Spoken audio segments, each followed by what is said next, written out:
Prince William's private admission was never meant to leave the walls of Windsor. Yet the moment he whispered the words, "I'm struggling to keep the monarchy together," everything changed. Those who heard it described the room as frozen, the air impossibly heavy. What forced the future king to confess such vulnerability? What internal storms has he been hiding behind a carefully crafted public image? And most importantly, what fractures inside the royal family pushed him to the breaking point? Before we go deeper into what this really means for the royal family, make sure to subscribe so you don't miss a single update.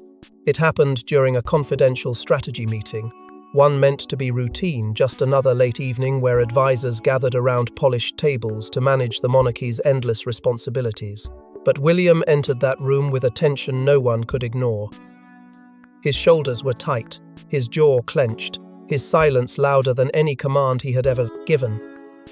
The advisors expected firm decisions and clear direction, yet what they witnessed was a man fighting battles none of them had prepared for. When he finally spoke, his voice carried the weight of every sleepless night, every suppressed fear, every moment where he had forced himself to appear stronger than he felt. The words slipped out quietly, almost unintentionally. But the truth behind them was undeniable. He was carrying a burden that was starting to break him. The room reacted with stunned stillness. These were people who had seen monarchs at their worst: anger, frustration, panic, even grief. But they had never seen Prince William falter. They had never seen the future king reveal the fragile human beneath the expectations and the lineage. Some tried to mask their shock, others exchanged fleeting glances, silently questioning how long he had been holding this struggle inside. There was no outburst, no collapse, no dramatic gesture, just a strained confession from a man who had reached the limits of what he could silently endure. What made his words even heavier was the unspoken truth behind them. Keeping the monarchy together didn't just mean maintaining public appearances or executing duties. It meant managing a family fractured by old grudges, political tensions, and whispered betrayals that had begun tightening around him like a vice. William had always believed he could hold the institution steady, that he could rise above the inner storms. But recent months had shown him a different reality, one where influence clashed with tradition, where unity felt like an illusion, and where even those closest to him seemed to be drifting into unhappiness, resentment, or rebellion. Behind closed doors, conflicts had deepened, and William sensed them in every strained conversation and every forced smile. Advisors had noticed too, and though none dared speak it aloud, everyone felt the monarchy slipping into a dangerous new phase. William's confession was the first crack in the armor, an acknowledgement that the pressure building inside him was no longer something he could tightly contain. And perhaps the most unsettling part was the faint realization that someone in that room might not keep the moment to themselves. But William's confession wasn't born from a single moment. It was the result of pressure building for months, pressure that began long before anyone realized a crisis was unfolding. Before William ever uttered those shocking words, powerful forces were already closing in on him. From political scrutiny to internal palace disputes, his role became a battlefield of expectations. Could anyone withstand the crushing weight placed on a man who was never supposed to waver?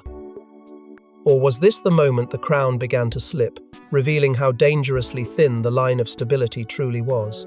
The pressure did not arrive suddenly. It built slowly, tightening around him with every passing week. Government officials increasingly demanded modernization, pushing William to abandon traditions he believed anchored the monarchy's identity. Every meeting became a tug-of-war between what he felt was necessary to preserve and what the political machinery insisted was required for survival. These demands didn't just challenge his leadership, they challenged his core beliefs, placing him in a constant moral struggle that few around him truly understood. Each proposal felt like another wedge, driven between the monarchy's history and its uncertain future, and William stood at the painful center of that clash. At the same time, the tension inside the palace grew equally suffocating. Tradition wasn't simply a set of rules, it was a fortress guarded fiercely by people who refused to allow change. William found himself pulled between two worlds, those urging him to push the institution into a new era, and those insisting that altering even a single thread risked unraveling the entire fabric. He wanted evolution, but not at the cost of dignity. He wanted progress, but not at the expense of the values he believed gave the monarchy its meaning. This conflict hollowed him from within, leaving him exhausted long before he ever dared to voice his struggle. Compounding this were private emotions he refused to share. Grief, guilt, and the burden of expectation settled on him like a weight he wasn't allowed to acknowledge. Every morning he woke with the same tightness in his chest. Every night he lay awake, replaying conversations, questioning choices, wondering whether he was letting down both the crown and the memory of those who had shaped him. His exhaustion became a shadow that followed him everywhere, creeping into his thoughts, dulling his judgment, and slowly eroding the resilience he once took for granted. His staff noticed the changes before he did. Tense meetings stretched longer than necessary. His tone grew sharper, quicker, less patient. Small decisions became battles, and moments that once passed easily now triggered frustration. Members of his team exchanged quiet, worried glances as William drifted further into a state none of them could reach. They tried to compensate to shield him, to lighten workloads, but the demands on a future king were relentless. Every problem found its way back to him, and every crisis demanded his presence. Despite this inner turmoil, William's public appearances remained polished. He smiled, shook hands, delivered speeches, and projected stability. But behind those carefully arranged expressions lived a man cracking beneath the surface. Each event felt like an act performed for the world, while his internal world trembled dangerously. The contrast between the poised figure the public adored and the overwhelmed man hiding inside grew more severe, making him feel as though he were living two separate lives that were beginning to collide. And looming ahead was the moment no one could foresee, an emotional confrontation within the family that would force every buried tension to the surface, becoming the spark that pushed William closer to the edge he feared most. And that confrontation, the spark that ignited everything, came from within the one place William thought he could trust the most. Behind palace walls, the royal family is facing a crisis no tabloid could ever fully expose. Tense dinners, silent cold wars, and explosive disagreements have created fault lines beneath the monarchy's polished surface. William didn't just inherit a title, he inherited a battlefield. And with each passing day, the rift grew more dangerous, threatening everything he swore to protect. The tensions that had simmered beneath the surface for years were no longer subtle. Senior members pulled the institution in opposite directions, each convinced their vision was the only path forward. What began as quiet disagreements escalated into sharp divides. With whispered alliances forming in corners William wished he never had to acknowledge. Every conversation felt loaded, every decision twisted into something political, and every attempt he made to steady the ship only seemed to widen the cracks. Instead of unity, he found himself watching a family drift further away from the principles that once anchored them. Forced into the role of mediator, he tried to guide discussions, soothe tempers, and remind everyone of their shared duty. But his words often fell flat. No one wanted to listen, not really. Each member held their own grievances, their own priorities, and their own sense of what the monarchy should become. William found himself talking into silence, trying to mend fractures that deepened the more he tried to close them. He was expected to lead, yet every voice around him challenged that authority in ways small and large, leaving him tired of defending responsibilities he never wanted to weaponize. Queen Camilla's growing influence intensified the conflict. Her approach clashed with William's vision at every turn. Where he sought careful reform, she pushed for bolder, more forceful strategies. Their disagreements grew sharper, playing out in private meetings that left both sides frustrated. Some saw her rising authority as a natural progression, others viewed it as a threat to the balance William hoped to preserve. For him, it became yet another pressure point, another reminder that not everyone shared his sense of loyalty to the family's future. Princess Anne, ever blunt and ever perceptive, privately warned William that a storm was gathering. She sensed the fractures deepening faster than he could repair them, and urged him to prepare for a crisis none of them could escape. Her warning lingered in his mind, not as fear but as confirmation of what he already knew. The family was drifting toward a collision, and he was standing directly in the path of its impact. The isolation he felt in those moments became overwhelming, as though he were caught between loyalty to his elders and responsibility to the crown. This emotional distance only intensified when a near blowout argument tore through a private meeting, leaving William rattled for days. Words were exchanged that could never be taken back, and the raw anger in the room exposed wounds far deeper than anyone wanted to admit.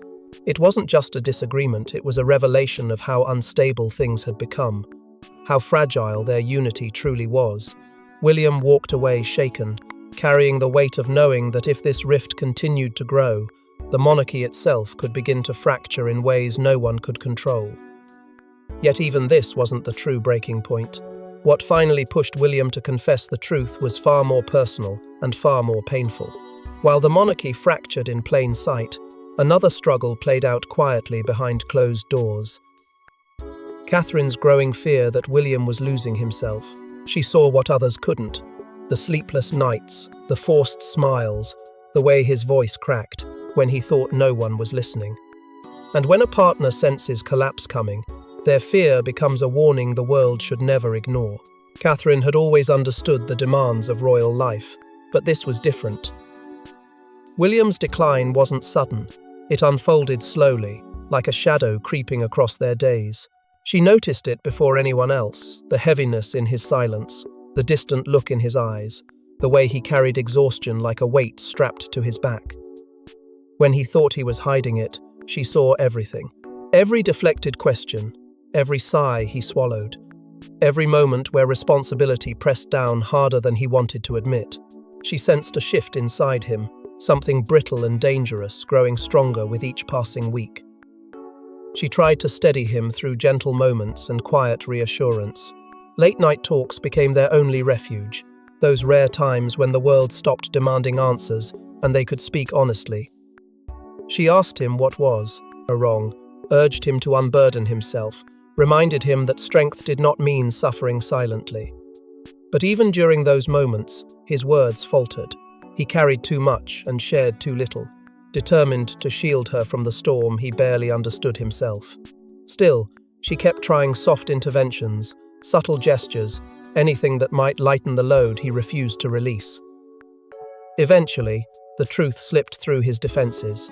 One night, when exhaustion cracked through his composure, William admitted he felt like he was failing not just as a leader but as a son. He confessed that expectations from every direction were closing in on him, and no matter what he did, it never felt like enough. The weight of legacy, duty, and family conflict had become a burden he could no longer pretend he was strong enough to carry alone. Those words shook Catherine deeply because she knew he rarely allowed himself to voice weakness, even in the safety of their marriage. She urged him to seek support, to lean on advisors or confide in someone who could help him navigate the pressure. But he refused every suggestion. He believed asking for help would be seen as surrender, as confirmation that he wasn't prepared for the role he had spent his life preparing for. The refusal frightened her more than the confession itself. It revealed a man isolating himself behind pride, fear, and duty, even as the strain began to erode him from within. Their marriage felt the tremors. Small changes became unmistakable. Distant conversations, shorter tempers, longer silences. Catherine felt them all, not as signs of emotional withdrawal, but as markers of how deeply William was struggling. She understood that love could steady him, but she also understood its limits. She could stand beside him, but she couldn't carry the crown's shadows in his place. Her fear grew into a quiet mantra she whispered to him during their darkest moments.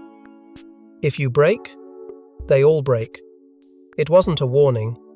It was a truth she felt in her bones. But Catherine wasn't the only one watching William unravel.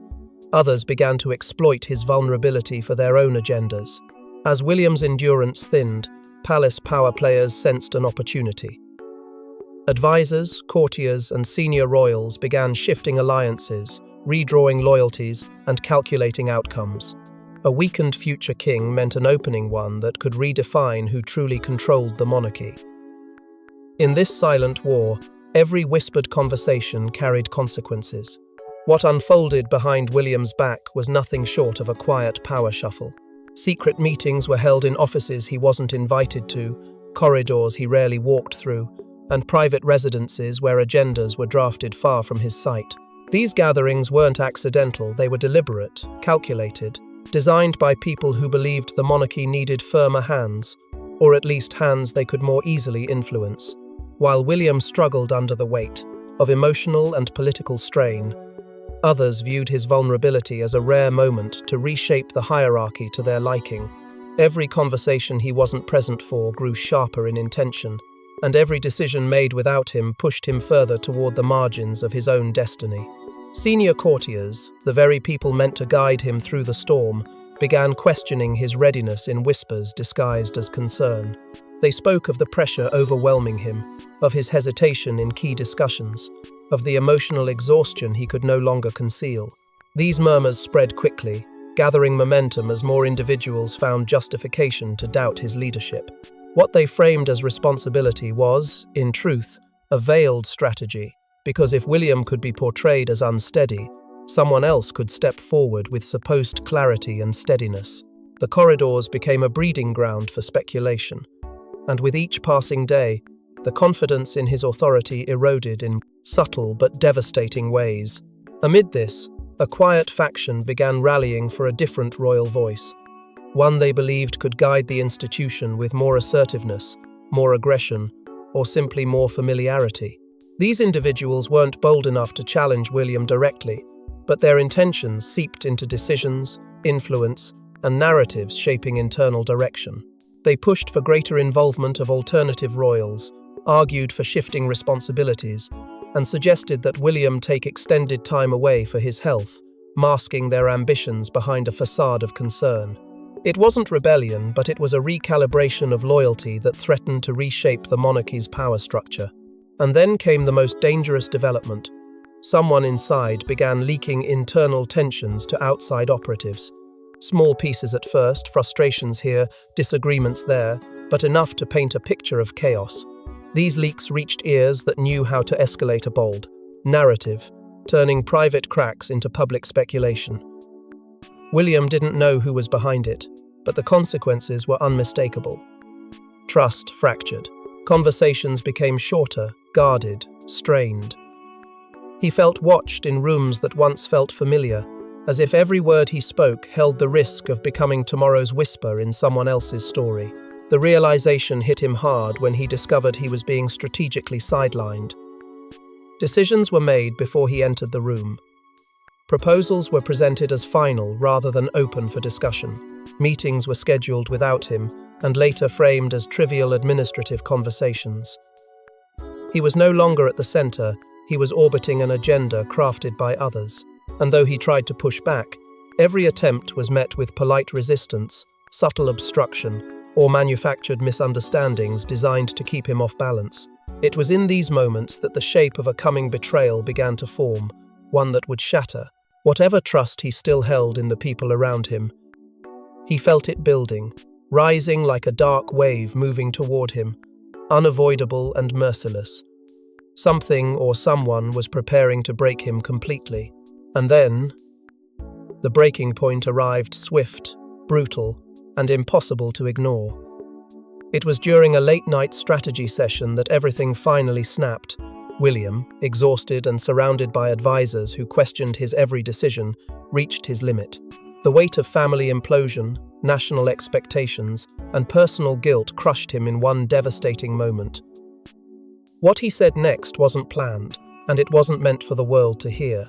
The meeting had begun like countless others, but the heaviness surrounding this one felt different from the moment William stepped inside. A controversial decision, one he had agonized over for days, was placed at the center of the table, and instead of support, he was met with resistance sharpened by impatience. Advisors who once softened their critiques now pushed him relentlessly, demanding justification after justification, dissecting his reasoning as if he were a novice stumbling through his first responsibility. Each question struck him deeper, scraping against worries he had tried desperately to bury. As the confrontation intensified, it became clear that the room was no longer a council of guidance, it was a tribunal.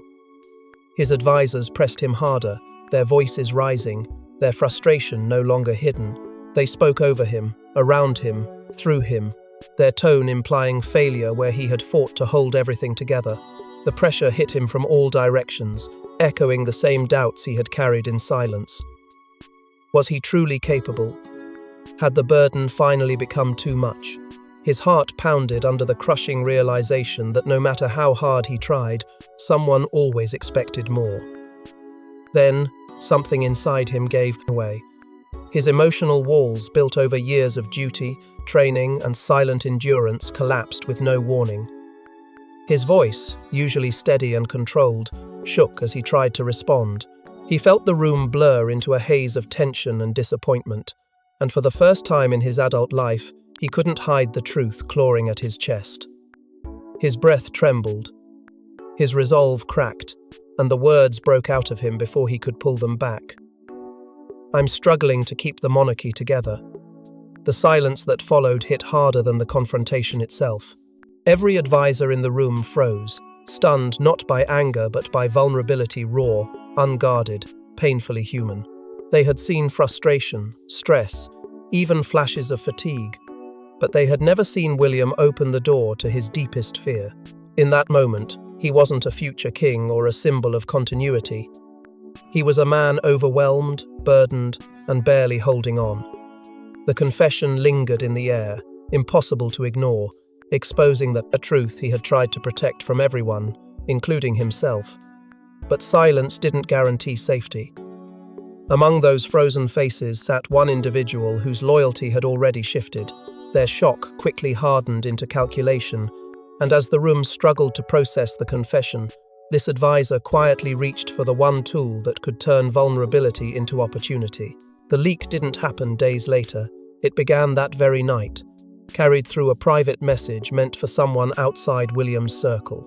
A single decision made in a moment of betrayal ensured that this confession would not remain within the walls where it was spoken. And once the confession escaped the room, the damage spread faster than anyone could contain.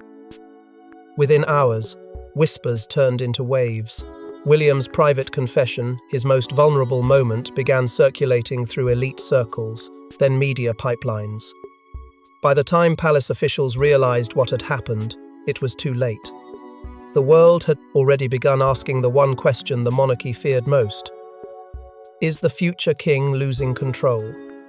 The leak did not travel through ordinary channels. It was delivered directly to a powerful foreign contact, someone with enough influence to turn a whispered secret into an international flashpoint. The confession was shared under the guise of concern, but its journey had a much sharper intent: to expose William's weakness at a moment when stability mattered most. That single message ignited a chain reaction, spreading through diplomatic corridors where every vulnerability is analyzed, exploited, or weaponized.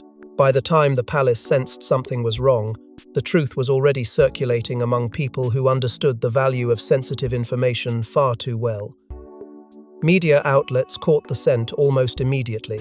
Journalists who had been tracking royal tensions quietly prepared explosive coverage, gathering statements, drafts, and insider commentary without tipping off the palace.